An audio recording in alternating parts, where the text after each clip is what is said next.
going to law school was the biggest lesson I ever had in the power of community and environment. And what I mean by that is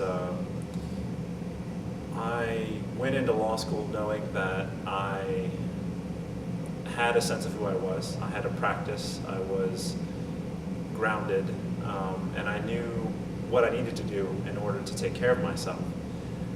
But what I didn't realize was the effect that community environment can have on you, even when you have those practices.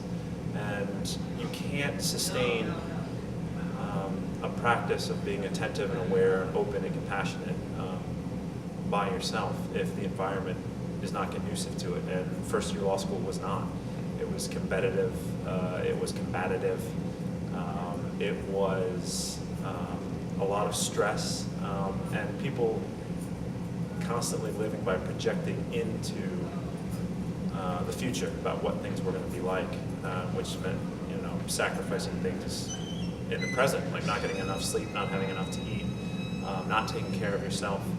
So all of that taught me that environment and community has effect on me, to the point where I lost my practice. I came so close to losing what I consider the most important part of my life, which is having a practice of being mindful, being attentive.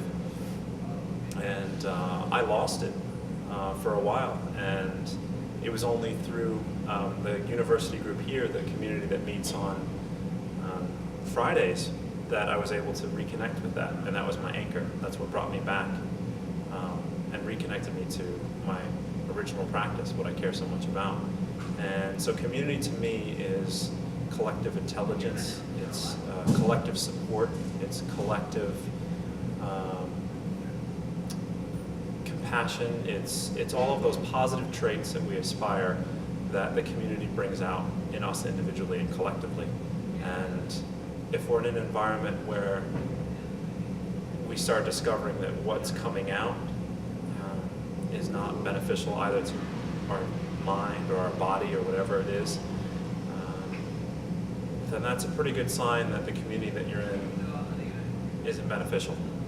And the hallmark of a good community is something that brings out all those positive traits that we think of, that we read about, that we aspire to, that we have in our role models and our heroes, and nurtures that in us, and we in turn nurture that in the community.